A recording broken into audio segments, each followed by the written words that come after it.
दोस्तों, मेरा नाम है अंशु झा और आप मेरे साथ सुन रहे हैं मेरी ही लिखी हुई कहानियाँ। और आज मैं आपको सुनाने वाली हूँ बेदर्द सनम भाग 6। अनामिका को हॉस्पिटल में आए हुए 3 दिन से ऊपर हो गया था। उसे अब आईसीयू से निकालकर नॉर्मल वार्ड में शिफ्ट कर दिया गया था, ताकि वो फिर से परिहार खानदान की नज़रों में ना आ सके। कब तक धैर्य झूठ बोलकर उसे बजाता रहेगा। लेकिन आश्चर्य की बात थी, इन 3 दिनों में अनामिका के घर से अभी तक कोई नहीं आया था। याददाश्त अनामिका की गई थी, अनामिका के घर वालों की तो नहीं, जो उसका परिवार उसे ढूंढ ही नहीं रहा था। क्या किसी की जबान बेटी गुम हो जाएगी और वो शांत रह सकता है? धैर्य यही सब सोच सोच कर परेशान हो रहा था। एक काम करता हूँ, पुलिस स्टेशन में पता लगाता हूँ। क्या पता इसकी गुमशुदगी की रिपोर्ट उसके परिवार वालों ने पुलिस स्टेशन में लिखवाया हो। उन्हें बस ब्लास्ट के बारे में पता ही ना हो। धैर्य यही सब सोचते हुए पुलिस स्टेशन में फ़ोन लगा देता है। हेलो हेलो इंस्पेक्टर साहब, मैं परिहार मेडिकल कॉलेज से डॉक्टर धैर्य बात कर रहा हूँ। जी डॉक्टर साहब, कहिए कैसे याद किया है? सर, मेरे पास बस ब्लास्ट में एक पेशेंट आई थी और उनका याददाश्त चला गया है। तो डॉक्टर साहब, हमको काहे बता रहे हैं? हम याददाश्त लाने का काम थोड़ी ना करते, वो काम तो आपका है, आप डॉक्टर हैं। आप मेरी बात सुनेंगे पहले पूरी? जी, बताइए। अब पुलिस स्टेशन लोगों की बात सुनने के लिए ही तो बच गई है, उनके पास काम कहाँ है? देखिए, पब्लिक का हेल्प करना आपका फर्स्ट प्रायोरिटी होना चाहिए। हाँ हाँ डॉक्टर साहब, बताइए बताइए, आप अपनी कहानी बताइए। तो मैं कह रहा था, उस लड़की का कोई भी फैमिली मेम्बर उसे ढूंढने नहीं आया है। तो आपके पास कोई ऐसी मिसिंग रिपोर्ट आई है? डॉक्टर साहब, यहाँ तो रोज़ 100 मिसिंग रिपोर्ट आती है गुमशुदगी की। अच्छा, तो मैं आपको एक फ़ोटो भेज रहा हूँ, आप वो फ़ोटो देखकर पता लगाइए, क्या कोई गुमशुदगी की रिपोर्ट इस नाम से और इस चेहरे के साथ आया है? लड़की का आईडी कार्ड जला हुआ था, लेकिन उस पर अनामिका ठाकुर लिखा हुआ था। पता कीजिए, इस नाम का कोई रिपोर्ट है? ठीक है डॉक्टर साहब, हम आपको पता करके फ़ोन करते हैं। आधे घंटा हमको टाइम दे दीजिए। बाकी डॉक्टर साहब, आप काहे इतना परेशान हो रहे हैं? बच्ची तो है नहीं, बालिग है। आप छोड़ दीजिए, इलाज करा दिया, हो गया। इंस्पेक्टर साहब, इंसानियत नाम की भी कोई चीज़ आपके अंदर है कि नहीं?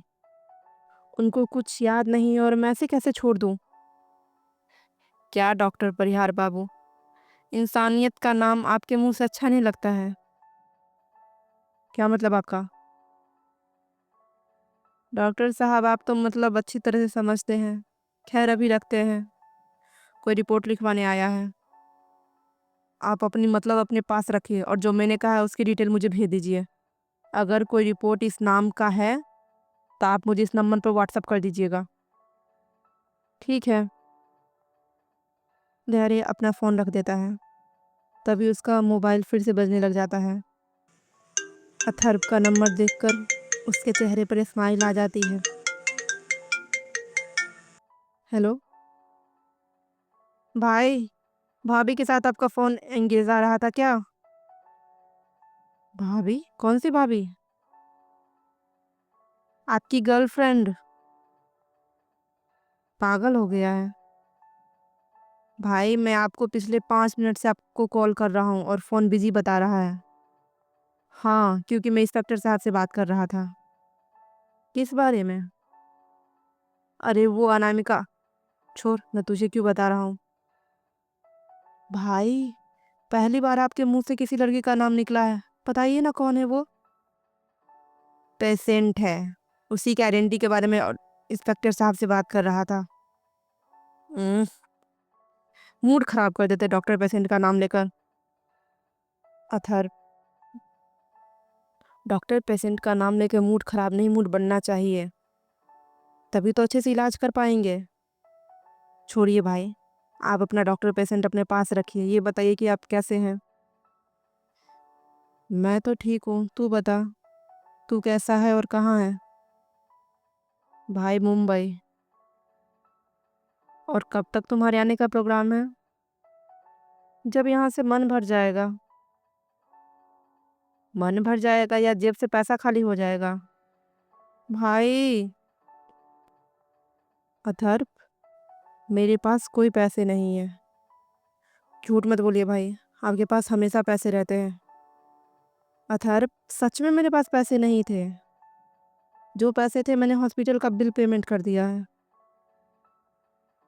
कौन सा हॉस्पिटल का? परिहार मेडिकल एंड कॉलेज का। भाई आपने मुझे पागल समझ रखा है क्या? पैसा नहीं देना है तो सीधे मना कर दीजिए, झूठ क्यों बोल रहे हैं मुझसे? आप अपने ही हॉस्पिटल का बिल क्यों पेमेंट कर रहे हैं? और कौन बीमार है कि आप पेमेंट कर रहे हैं? अथर्व, कोई बीमार नहीं है। कुछ लोगों के पास इलाज के पैसे नहीं होते हैं।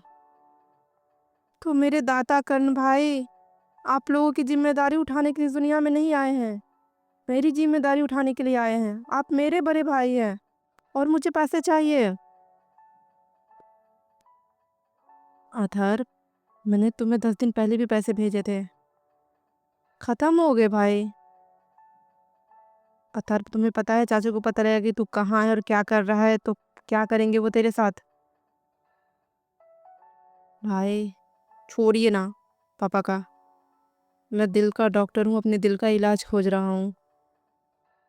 अथर्व समंदर के किनारे बैठा हुआ किसी लड़की को देखकर मुस्कुराते हुए बोलता है, बेटा, जिस दिन चाचू को पता लग गया ना तुम्हारे दिल का डॉक्टर का असली इलाज, उस दिन चाचू तुम्हारा दिल चीरकर तुम्हारा दिल निकाल लेंगे। सीरियस हो जा। कब तो इंटर्नशिप करता रहेगा?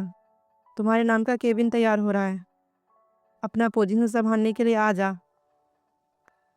भाई सिर्फ मैं अभी 24 साल का हूँ। अभी मेरा खेलने कूदने का दिन है, ऑपरेशन थिएटर में चाकू और कैंची पकड़ने का नहीं। अथर्व, तुम्हें पता है तुम क्या कर रहे हो? अपने साथ साथ तुम पेशेंट की लाइफ भी बर्बाद कर रहे हो, अपने टैलेंट को पानी में बहाकर। कौन से पेशेंट का भाई? मैंने अभी कोई हॉस्पिटल ही नहीं खोला है। वही तो अथर्व, अगर तुम अपना पोजीशन संभालोगे तो कोई पेशेंट तुम्हारे पास आएगा, तुम इसका इलाज कर पाओगे, तुम उसकी जान बचा पाओगे। तुम्हारे हाथ में बहुत कुछ है, लेकिन तुम सीरियस होगे तभी तो ये सब होगा। तुम सीरियस ही नहीं हो रहे हो। कोई इंसान तुम्हारी इलाज के बिना मर रहा है। भाई भाई भाई प्लीज, सभी तो डॉक्टर के कैरेक्टर से बाहर आइए। डॉक्टर ही के अलावा भी आपकी लाइफ है। आपको दुनिया की हरियाली से मतलब नहीं है, लेकिन मुझे दुनिया की हरियाली से मतलब है। ये सुंदर सुंदर लड़कियों को छोड़कर मैं उस बुढ़े बुढ़े पेशेंट को देखने जाऊं, उन्हें देखकर मेरे को खून उतर आता है। और इन सुंदर सुंदर हरियाली को देखकर मेरी आंखों में सुकून उतरता है।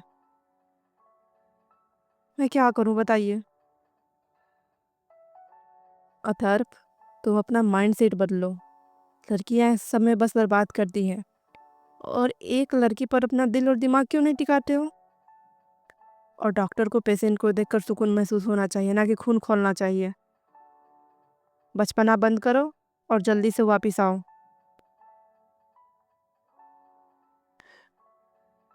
ठीक है, मैं वापिस आ जाऊंगा। पैसे तो भेज दीजिए।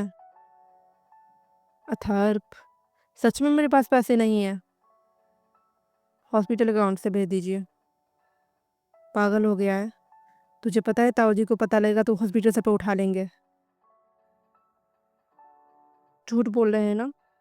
पैसे नहीं है तो आप अपना खर्चा कैसे चलाते हैं? मेरा खर्चा क्या है अथर्व? घर से आता हूँ, यहाँ काम करता हूँ, घर चला जाता हूँ। क्या मतलब आपका? पूरे दिन में आपका कोई खर्चा ही नहीं है?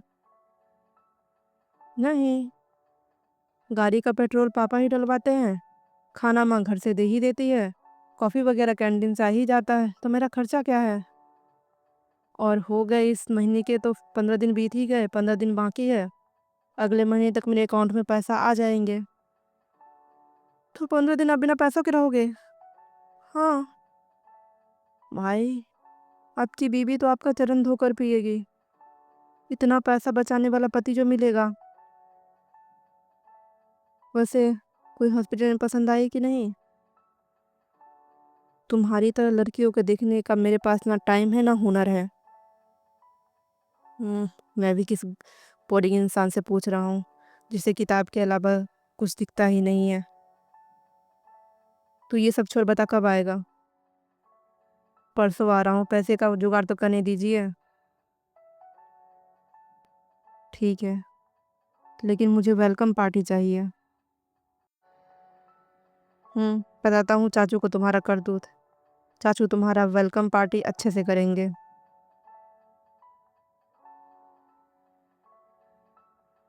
भाई, आप क्यों मतलब मेरे पीछे पड़ गए हैं? आप तो ऐसे नहीं हैं। अच्छा ठीक है, कुछ नहीं बताऊंगा। भाई, वैसे सुनो सुनो लड़की है हॉस्पिटल में कि नहीं? मुझे नहीं पता, तू आकर खुद ही देख लेना।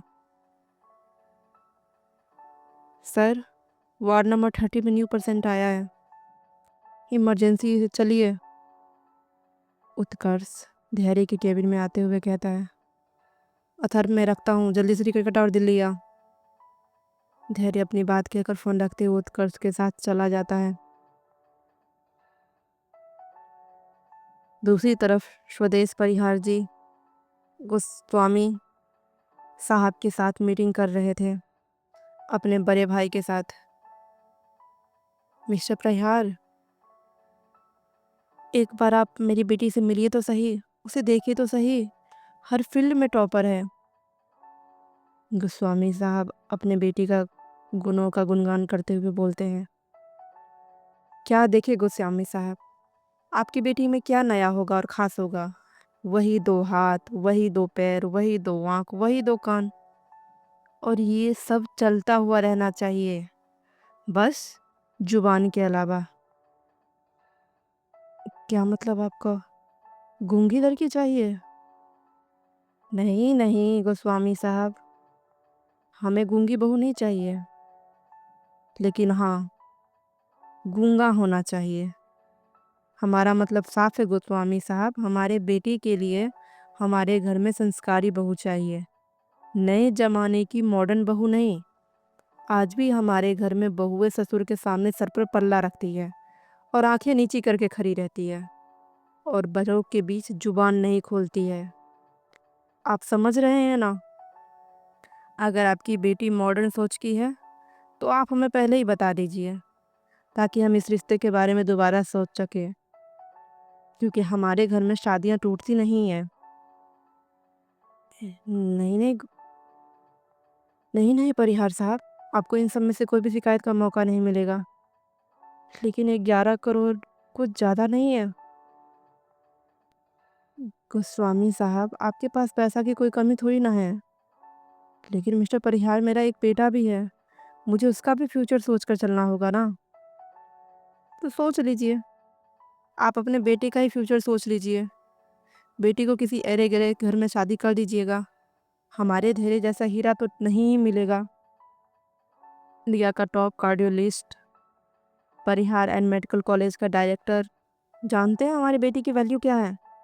नशा पदार्थ को हाथ नहीं लगाता है, लड़कियों को आज तक उसने देखा नहीं है, पढ़ाई और पैशन के अलावा उसने कुछ भी फॉलो नहीं किया है।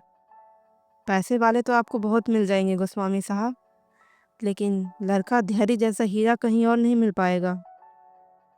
जयपाल जी गर्व से बोलते हैं।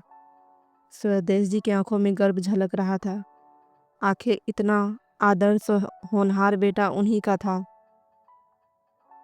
हाँ हाँ मिस्टर सक्सेना, मैंने सब कुछ पहले ही पता किया है, तभी तो मैं इस रिश्ते के लिए बेचैन हूँ।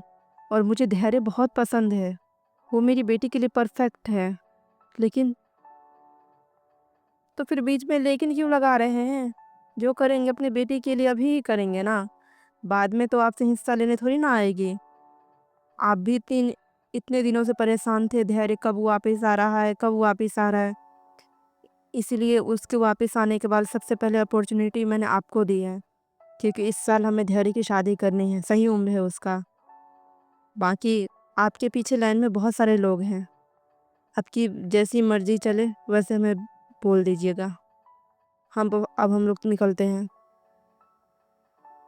बेटा पर है यार, मैं 2 दिन में सोच कर बताता हूँ। आप प्लीज़ किसी और की बात धैर्य के लिए नहीं मानिएगा। मुझे अपनी बेटी के लिए धैर्य बहुत पसंद है। मैं कोशिश करता हूँ। क्या छोटी बातें करते हैं गोस्वामी जी। 2 दिन क्या, आप 2 हफ्ते ले लीजिए। जो भी आपका जवाब हो आप बता दीजिएगा। और हाँ, ये बात हमारे तीनों के बीच से बाहर नहीं निकलना चाहिए। ना ही आपकी पत्नी के कान में जाना चाहिए, ना ही आपकी बेटी के कान में जाना चाहिए, और ना ही मेरे बेटे के कानों तक पहुंचना चाहिए। खानदान में किसी भी सदस्य को पता नहीं चलना चाहिए कि आप मुझे कितने पैसे दे रहे हैं और क्यों दे रहे हैं। मैं नहीं चाहता हूँ कल होकर आपकी बेटी मेरे ऊपर ये धौंस जमाए कि मैं दहेज लेकर आई हूँ।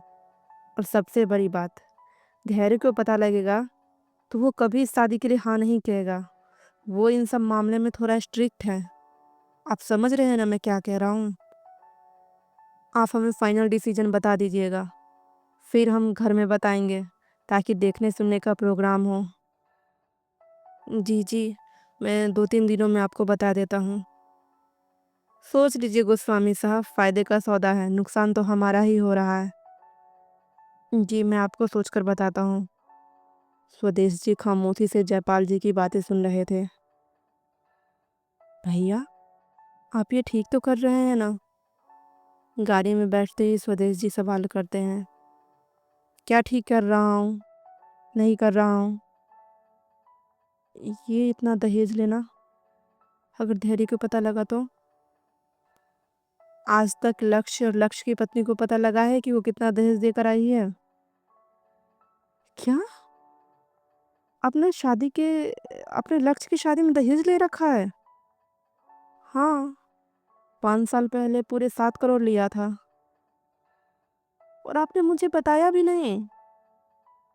स्वदेश, बातें जितने कान फैलती है उतने ही फैलने की संभावना रहती है। तो भैया, आपने लक्ष्य की शादी में मुझे पराया कर दिया था। नहीं स्वदेश, तुम मेरे दाहिना हाथ हो। मुझे ये बात बताना जरूरी नहीं लगा। तुम अभी उस मुकाम पर नहीं पहुंच पाए हो जिस मुकाम पर मैं हूँ। तुम्हें लग रहा होगा कि मैंने अपने बेटी की शादी में तुम्हें पराया कर दिया, तुम्हारे बेटे की शादी में का फैसला मैं कर रहा हूँ। नहीं भैया, ऐसी बात नहीं है। लेकिन मन में तो सवाल उठ रहे होंगे ना, मुझे पता है। मैं इसीलिए तुम्हारे बेटे की शादी का फैसला कर रहा हूँ क्योंकि तुम इन फैसलों में कच्चे हो। तुम्हें 2 बार गोस्वामी साहब मना करते तुम मान जाते। तुम्हारे अंदर थोड़ी बहुत दया अभी बची हुई है, जो कि हमारे फायदे की नहीं है। चिंता मत करो, किसी को कुछ पता नहीं लगेगा। और हम शादी में अपना खर्च क्यों करें? उनकी बेटी की शादी हो रही है, वो खर्च करें। हम पैसे अकाउंट से थोड़ी ना भरेंगे। जी, हमेशा स्वदेश जी अपने भाई की बातों में हाँ मिला देते थे। इस बार भी मिला देते हैं। तो दोस्तों, ये नई कहानी है जो अब ये भी चलेगी यहाँ पे। अगर पसंद आ रही है तो कमेंट करके ज़रूर बताएं। बाकी थैंक यू।